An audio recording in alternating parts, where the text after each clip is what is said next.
Hope you're all doing well. Hope you all had a great weekend. My name's Ian Witherspoon. I'm your host, and I am Between Taorminas. Party on. Rock.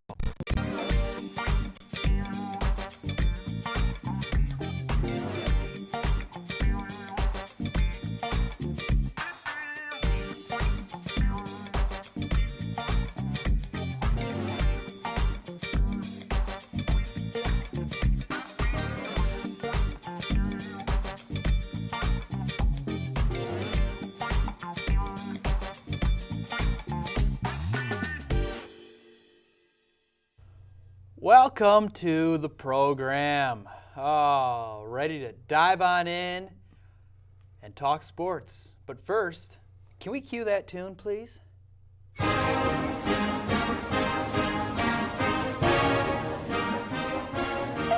Michigan won, right? Michigan did Go win. Blue! No, they didn't win.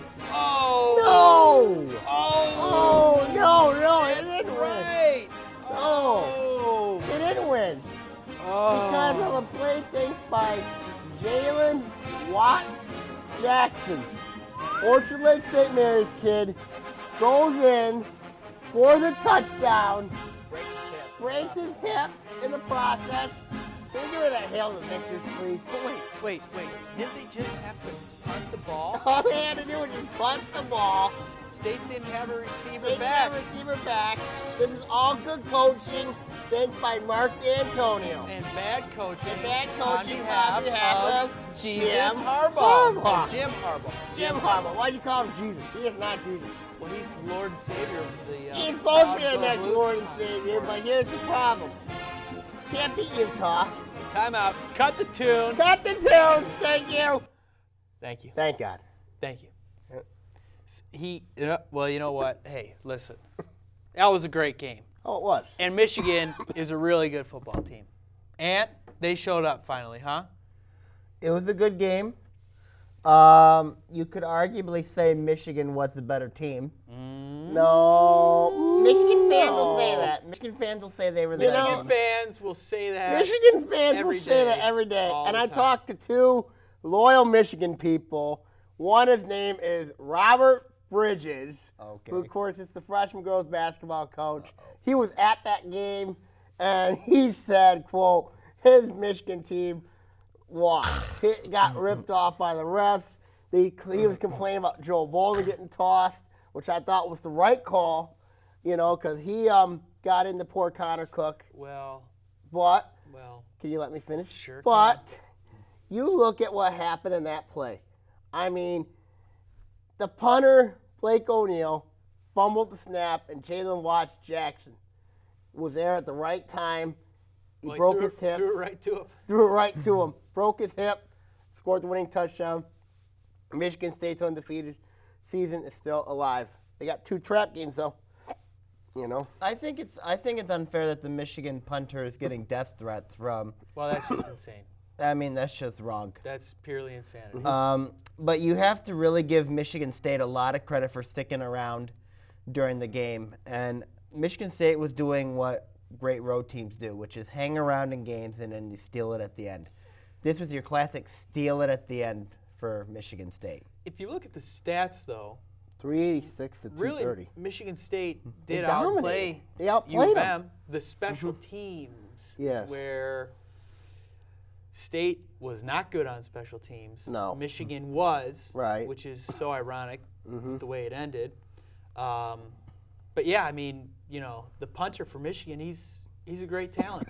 He just made a bad mistake. he flubbed it up.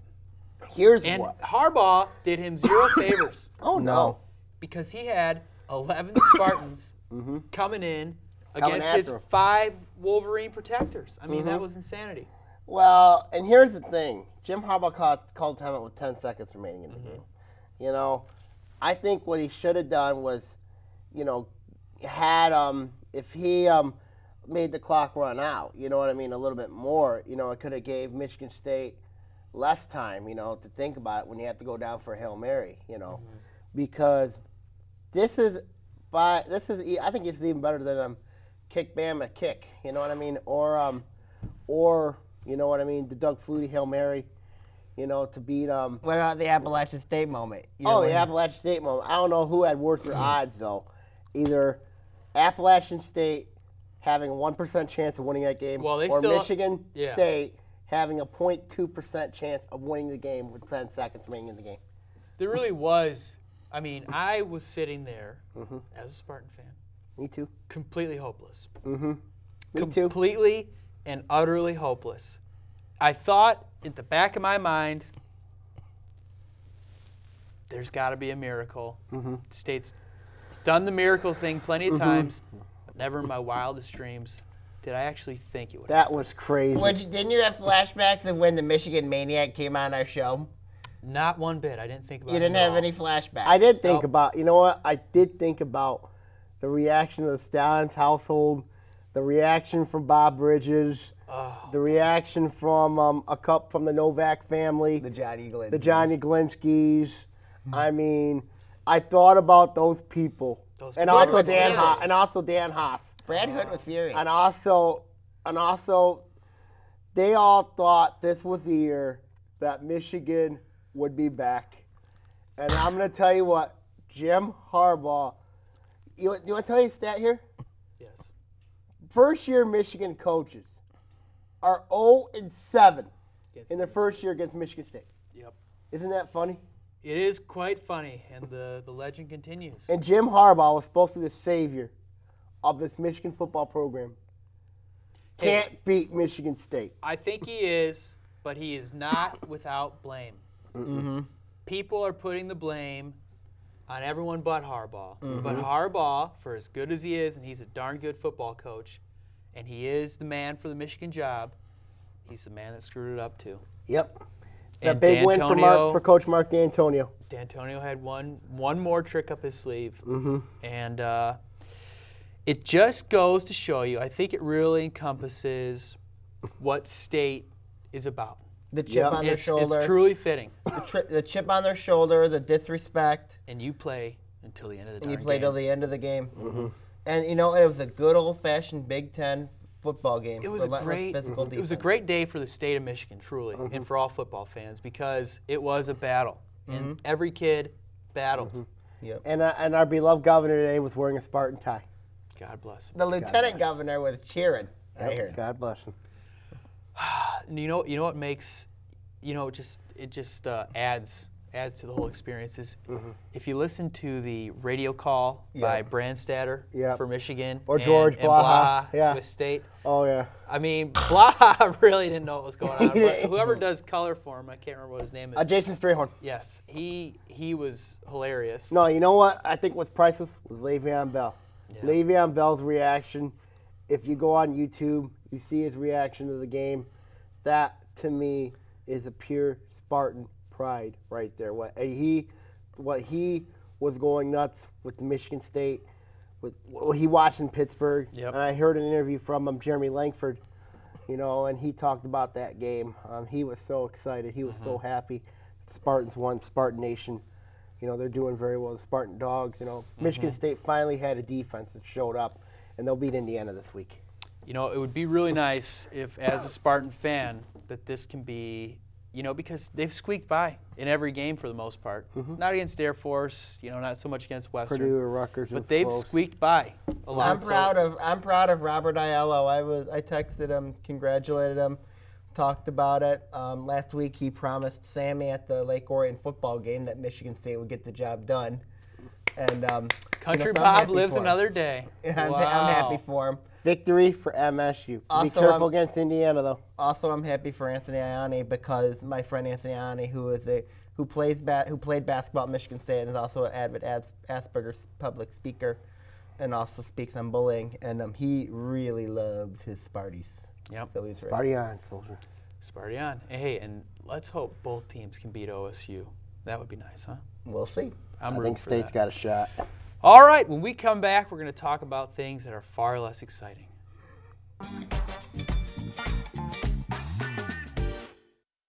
Make a trip over to the Orion Arts Center to enjoy some family fun and fresh food at the 2015 Lake Orion Farmers Market. Every Wednesday through October 21st from 2 to 7 p.m., local vendors will bring their farm fresh produce, baked goods, and more for the parents while the kids have some fun playing games or making crafts. Remember to come often as vendors change from week to week as new crops come into season. For more information on the Lake Orion Farmers Market or to sign up as a vendor, visit lakeorionfarmersmarket.com. When I'm in Lake Orion and I want to catch up on sports, I watch Between Taorminas.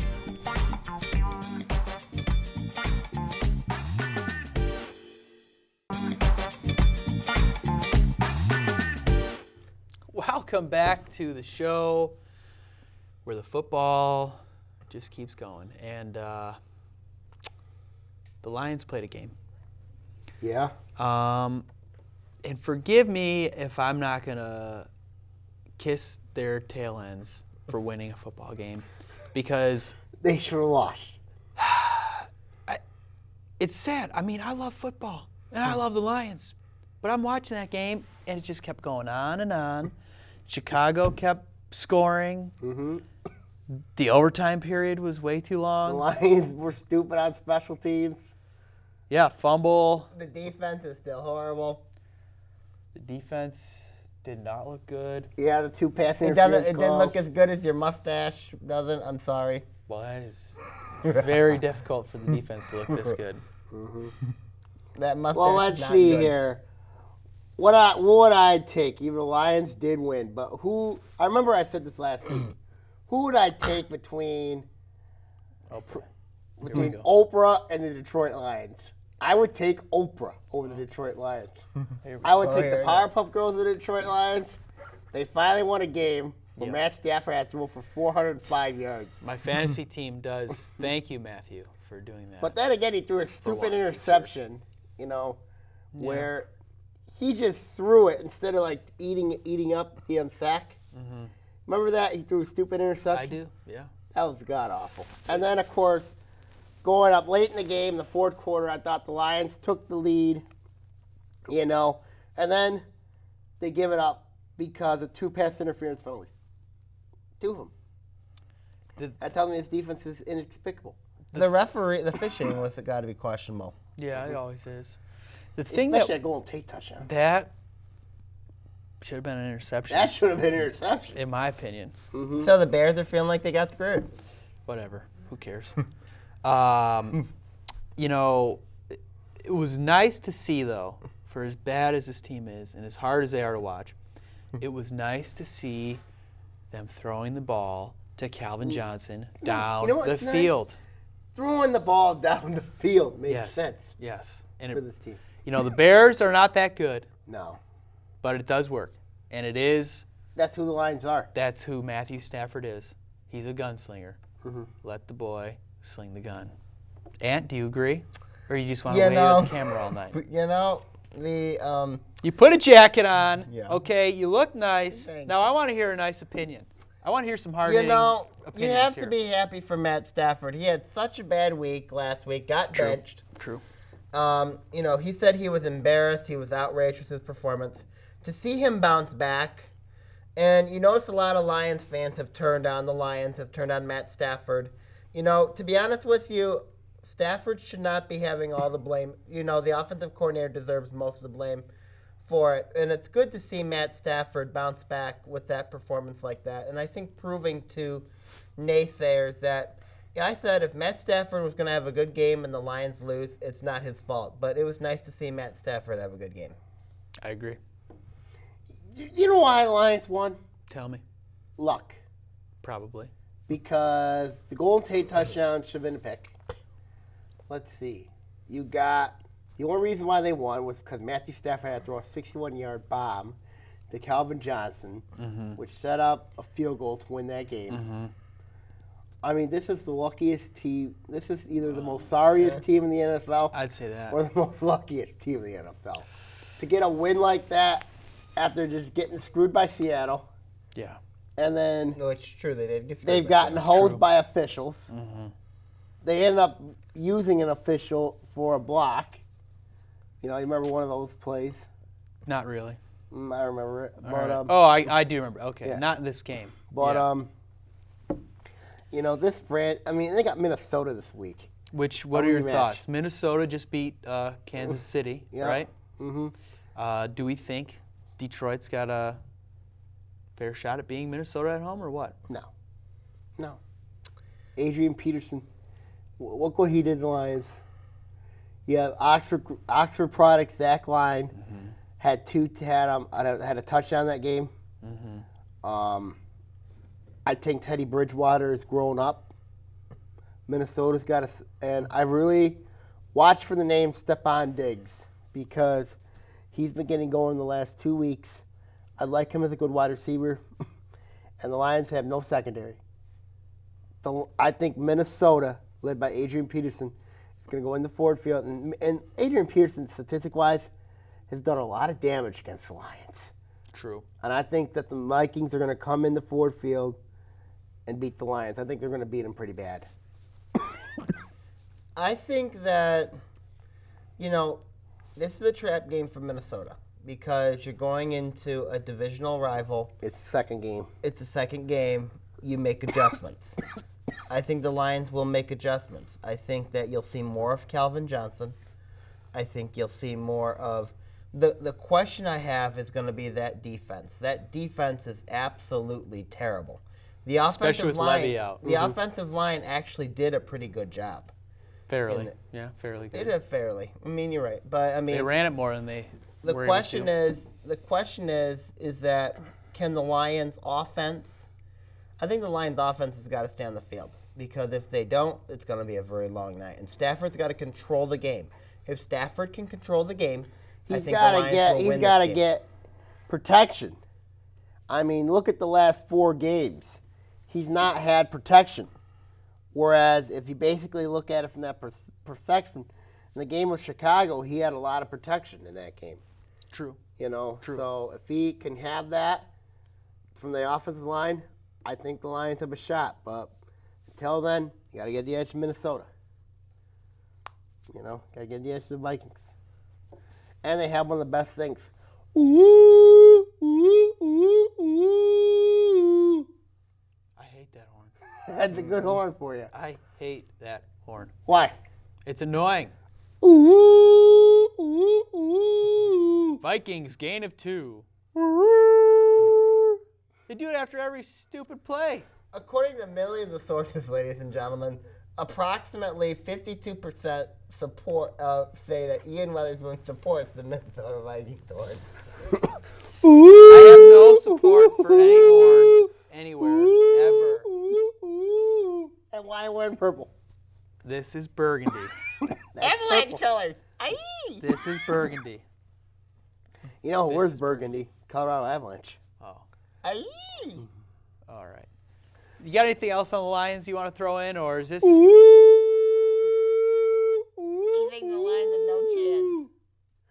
I would agree. We'll be back.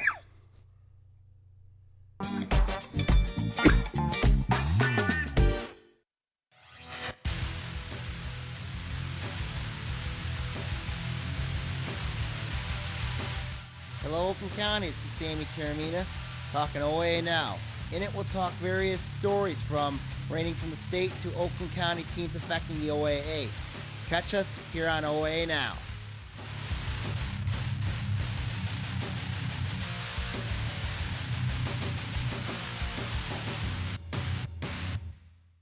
Hello, Lake Orion. It's Anthony Taormina, co-host of Between Taorminas. I want to let you know of a new show called History Now. In it, we're going to talk about global, national, and political events that occur in our lifetime. We're going to also have guests and also have co-hosts as well, and also plenty of surprises. Catch us on History Now here on ONTV.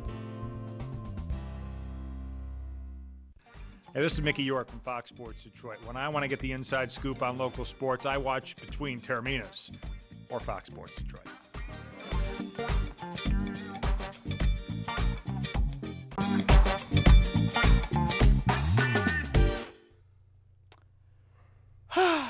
Well, welcome back. We're going to talk about more football. This time, of the dragon variety. Sam, go ahead. Well, you had to feel numb. One thing about it. Like Michigan fans.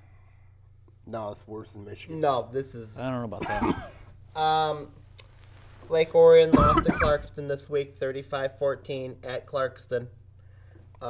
It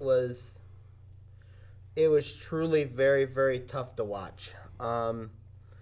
It's just that, to be honest with you, with all due respect to Clarkston, they're not a very good. This was not a very good Clarkston team. They're not vintage Clarkston, huh? No. This was not a very good Clarkston team, and to see the effort that Orion put on was very disturbing, very tough to watch. We talked about this before when I've said that complacency leads to entitlement, the lack of effort, the mindset of the kids, that when you expect to win, but you don't earn it, and when you play a team like Clarkston, you concede it before the game begins, and that's what happened here. You want to know why this team's lost 7 of the last 10 games to Clarkson? Really want to know why? The kids' mindset. They really don't. I mean, yeah, Clarkson's had 2 very good teams in the last 2 seasons. Of course, they were very good teams. Right. But what happened in that game was there were a lot of things I've never seen before. Down 35-0. Well, they were down 35 to Clarkson last year too, but that was different. Let me finish. To have Coach Bell have to bring the whole team together, to see that happen, that is rare. That is very rare. That has never happened when I played, and I played 2 years, What quarter did that happen in? Third quarter. But Timeout? No, no, it was not a time. right It was after right a block game, punt. Yeah. The way that the season has been, and I wrote a whole blog article on this today. You can follow that in the Dragon's Den. I also put it on the local voice for ONTV, so check it out. I think what happened in this game is everything that's went wrong for the entire Lake Orion football program showed its ugly head. It showed its ugly head. And it's everything that I thought happened. Everything that went wrong. And that's what happened. You can't let a good running back like Nolan Erickson, who just came back from an ankle injury, rush for 25 carries for almost 200 yards and 3 scores. It can't happen. Where's that great Lake Orion run defense? Where is it? Where is this team? Has this senior class been soft all year? Have they been soft? I mean, I can't say anything good about this class, especially what's going on, because, 8-10, if they finish 8-10 last 2 years, that ain't going to get it done. And it's going to be a rough offseason, especially for the underclassmen. I like the sophomore class coming up, but this has been I said a couple years ago, this was the worst defense I've ever seen. You know what? Apologize to the 2013 class. Apologize to 14. I apologize to the 14 class. This is, by God, the worst defense I've ever seen in my life. Well, there are injuries on the defensive side of the ball. It doesn't matter. There were injuries on the There were injuries, yes, but, your defense, I know you changed coordinators, but this is, by God, the worst defense I've ever seen in my life. I think the thing is, it's all about effort. And their effort's not there, their mindset's not there, and it tells me where this program has been. I can tell you what, 2005. I can tell you what, from the early 2000s to about 2010, the mindset was there. Orion toughness was there. Even 11 and 12, and maybe some parts of 13, the mindset was there. What happened to this program? What has happened to this program? I don't know what to say about this program because if it's entitlement, they feel like they're going to win every day. Winning, you don't come in expecting to win. You gotta earn to win. If you want to win, you gotta earn it on the field. Not what is given to you. And the win is not a given. That's what this class has been going through. They're expecting wins. It don't work that way. It really doesn't. I think what your point is that I think we all expect to win games, but you have to earn wins. They're not going to be given to you. The two games that bothered me were Athens and Stony Creek. Right. Those were the two games because they didn't come ready to play. They didn't come, their minds, and some of these players' mindset, think football secondary. That can't happen. I played 3 sports, and I took all 3 sports seriously. And to see in some of their eyes is that football secondary, to me, that's a problem. And also the culture that the student body that we've all been accustomed to, it has to change. It has to change. You know, I look at it here with tradition. I can understand the drum line and stuff, people going that in the fourth quarter. Do it when Orion's winning and blowing people out. When it's a close game, a tight game, the players need you. They need you. And that goes for the students, the band, and the cheerleaders.